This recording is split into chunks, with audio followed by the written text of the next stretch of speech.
You thought the bait was over just because you got the R5 catch? Oh no. MiHoYo's got more bait ready for us. Yep.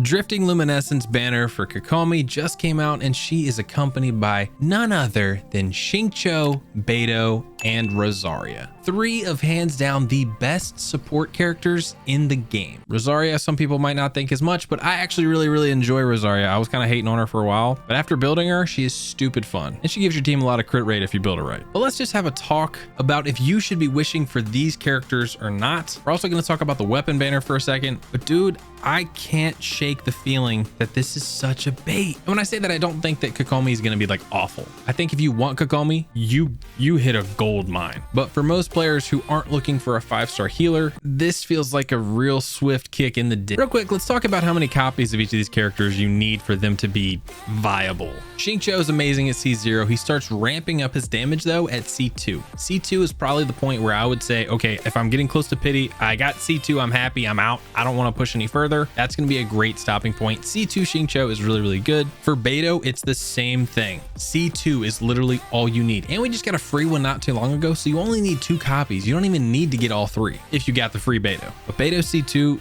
really ramps up her damage, like super ramps up her damage against multiple enemies. And funny enough, same thing for Rosaria. You only need C2 for her to be insane. C2 increases her burst duration by 4 seconds, which her burst already is only 8 seconds. So it literally gives you 50% longer where your burst is out on the field. All these characters are amazing at C0. If you just want 1 copy, grab a copy and then get out. But if you're going for multiple constellations, I think a good place to stop if you don't plan on C6ing all of them regardless is C2 for all of them. All 3 of their C2s are really good. If you get any extras, great. But if you're getting close to pity and you don't want Kokomi, maybe stop. Now for my whales, do your thing, baby. But for my free to play and low budget spenders, I almost am scared to recommend to wish on this banner for you. Because here's the thing. If you do end up getting a 5-star character, dude, you got another 90 wishes, at least 90 wishes before you get back to that character. That's worst case scenarios. It's 90 wishes from that point. And look, that doesn't come easy. We're getting 10 free in the event for the anniversary, so we'll call it 80. But that can be a huge setback for your account depending on if you need another 5-star.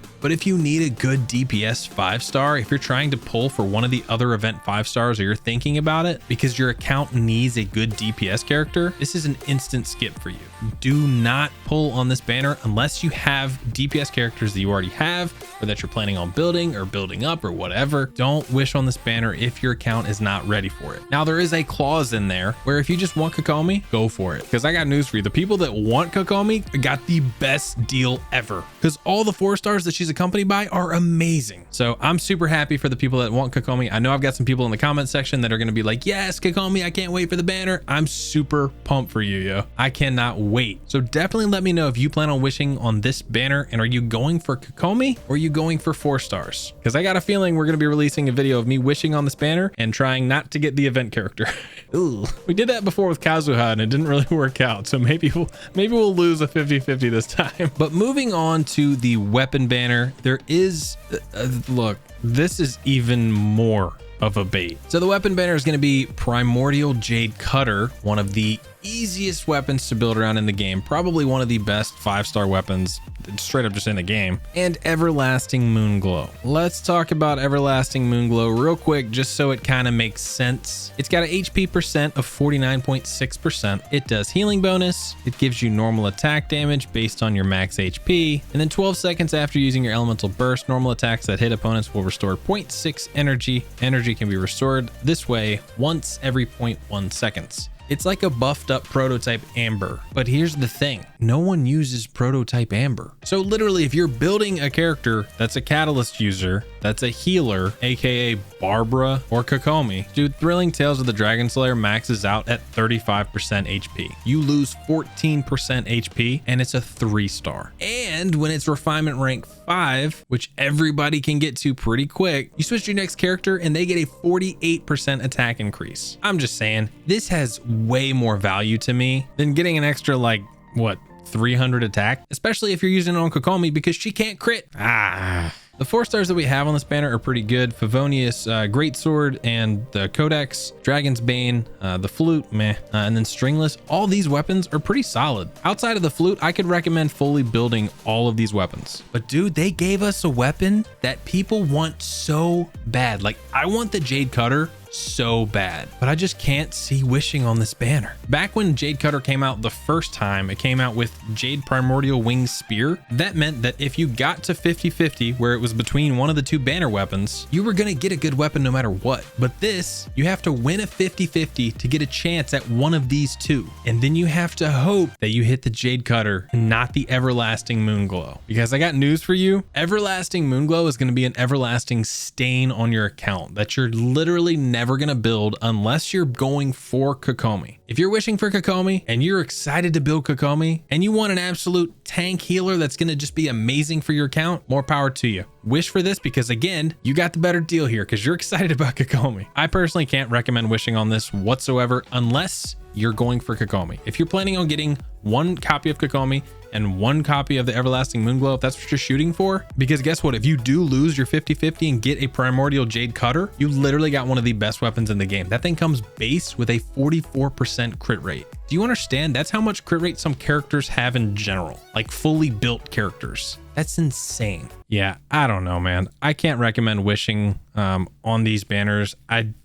Unless you want Kokomi. If you want Kokomi, like I said, you lucked out. If you don't want Kokomi, you really got to be careful. Pay attention to where your pity's at. Remember, it's at 90. You get up to 90 wishes. Some people say 76. I don't know that to be true. I've wished all the way up to 90 several times. If you get to the point where you're getting close to pity and you don't want to chance it, just know that these characters will come around. You can get Rosario on the standard banner. Xingqiu and Beidou come into the Star Glitter shop. You'll get them eventually. Shoot, same thing with the Jade Cutter. This is only the 2nd time we've seen the Jade Cutter. We're gonna see the Jade Cutter again. So that being said, I might very well be wishing for either Jade Cutter or Kokomi or both, depending upon how it goes, because straight up, I don't want Kokomi. Yet. If she comes out and she's amazing, then I'll be fine wishing for her. But I'm fine having Kokomi in my character archive grayed out, and I'll click on her every now and then and go, oh, look at you. You're so nice looking. I like how nice you look. But the Jade Cutter?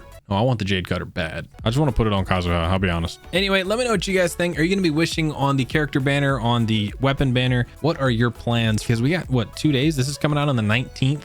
We got 2 days until Kokomi banner and the Jade Cutter banner drops, because I'm not calling it the Everlasting Moonglow banner. So let me know what you think down in the comment section. Are you excited for Kokomi? I can't wait to try her out in the trial and see what she's all about. I think she's going to be really, really good at what she does, but I think there will be the Giga Chads that try to force her into a role that she just doesn't belong in. Remember to like if you did enjoy the video, drop a comment down below. Let me know if you plan on wishing or not. Subscribe if you're new around here. And before we go, a huge shout out to the members of the channel. Thank you so much for helping make these videos possible. I love you guys. I appreciate that this video came out a little bit late, but I wanted to get my thoughts out there as well because, you know, I like making these videos. These are fun. These are fun conversations to have. So thank you so much for watching if you did. I'll see you guys on the next one. Peace.